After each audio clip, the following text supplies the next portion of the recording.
Bahan bakar minyak jenis solar mulai langka di Bandar Lampung. Akibatnya, antrian kendaraan truk terjadi di sejumlah SPBU yang menjual solar. Salah satunya seperti di SPBU Wailuni, Kecamatan Panjang, Bandar Lampung. Menurut para pengemudi truk, solar kini susah dicari dan sudah terjadi sekitar seminggu lalu. Mereka terpaksa menunda jadwal bekerja demi mendapatkan solar dengan cara antri di SPBU. Nggak tahu masalah itu, yang penting ngantri aja, Pak. Antri? Iya. Emang selama ini sulit nyari solar? Udah hampir 1 minggu ini. 1 minggu ini? Iya. Tahu penyebabnya nggak? Nggak tahu, Pak. Nggak tahu? Nggak tahu. Oh, gitu. Di sini saja atau di beberapa tempat SPBU? Di mana-mana ngantri semua, Pak. Ngantri, Pak, ya? Kelangkaan solar di sejumlah SPBU di Bandar Lampung ini terjadi karena mulai dibatasinya pasokan solar dari pihak Pertamina. SPBU yang biasa mendapat 5 kali pengiriman solar dari Pertamina dalam sepekan, kini hanya sekali saja. Kalau masalah penyebabnya kita nggak tahu, Pak. Masalahnya kita juga bingung. Kok bisa sampai ada antrian BBM di mana-mana? Di setiap SPBU yang ada solar itu pasti rame, Pak. Rame terus pengiriman biasanya terutama yang dalam kota itu biasanya yang tadinya seminggu bisa 3 kali, 4 kali, nah sekarang bisa hanya sekali, ada yang 2 kali, Pak. Di Kota Bandar Lampung, tidak semua SPBU menjual solar dan BBM lain yang masih disubsidi oleh pemerintah. Selain solar, kelangkaan juga terjadi pada BBM jenis Pertalite harga premium.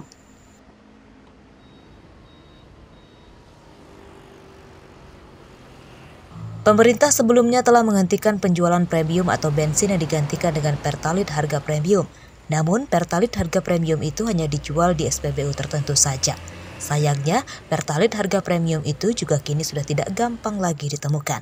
Arsadi Saputra melaporkan dari Bandar Lampung.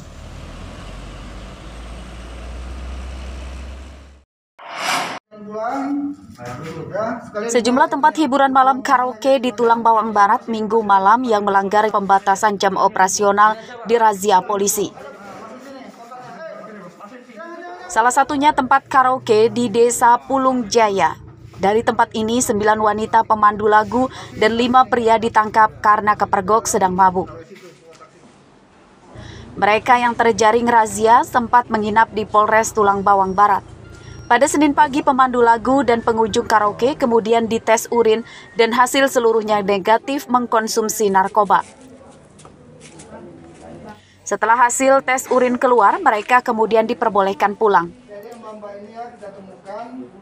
Setiap tempat-tempat hiburan keramaian kita cek, namun tadi malam kita temukan masih ada salah satu tempat hiburan karaoke bintang. Kita dapatkan masih melakukan aktivitas hiburan. Di Polres kita lakukan tes urin. Ada 14 orang, sementara hasilnya nihil negatif semua, ya, dari hasil pemeriksaan kita. Demikian. Ya. Dan ini... Bang, tadi malam mau tangkapnya kenapa, Bang? Ngerum. Ngerum? Ya. Ngerumnya ngapain aja, Bang? Ya, minum lah. Minum ya? Minum apa, Bang? Minum figur. Minum figur. Kita nggak konsumsi narkoba, Bang? Enggak. Kita udah dites urin? Udah. Udah tes urin. Hasilnya kayak mana, Bang? Hasilnya negatif. Negatif semua ya, Bang. Kabupaten Tulang Bawang Barat masih melaksanakan PPKM level 3. Jumlah tempat usaha boleh kembali beroperasi, namun jam operasionalnya tetap dibatasi. Untuk tempat hiburan malam boleh buka sampai dengan pukul 20 waktu Indonesia Barat.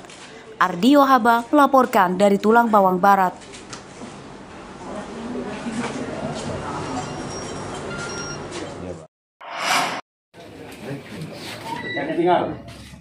Petugas Lapas Kelas 2A Kalianda, Lampung Selatan Minggu malam merazia kamar tahanan narapidana.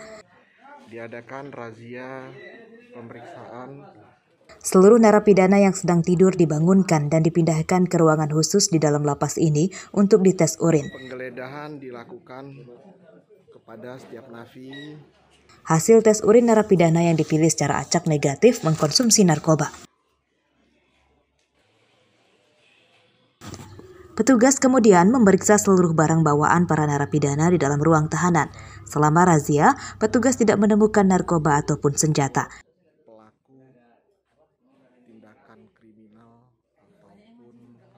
Namun sejumlah alat seperti pecahan kaca, parfum, sendok, dan peralatan listrik disita petugas karena berpotensi bisa dijadikan alat untuk melukai seseorang.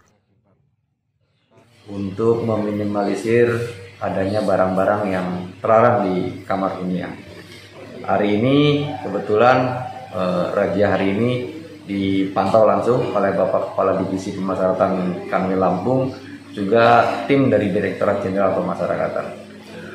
Petugas lapas tidak memberikan sanksi kepada narapidana pemilik barang yang disita. Razia ini bertujuan untuk mencegah masuknya barang-barang yang dilarang masuk lapas, khususnya narkoba. Pihak lapas kelas 2A Kalianda mengaku razia serupa akan digelar secara berkelanjutan. Aris Susanto melaporkan dari Lampung Selatan.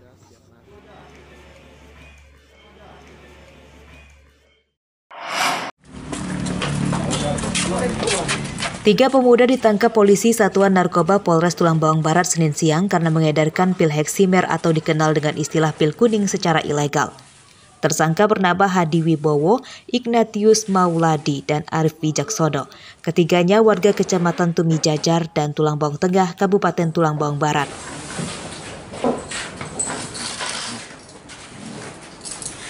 Barang bukti yang disita 211 butir pil kuning serta 2 botol bekas kemasan pil kuning yang telah habis isinya.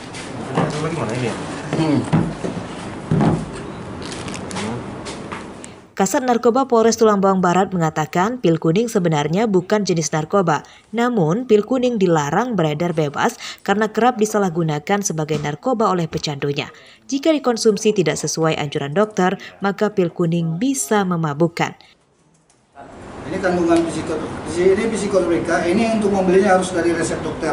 Rata-rata kalau pemakai ini mereka sudah berdasarkan resep dokter.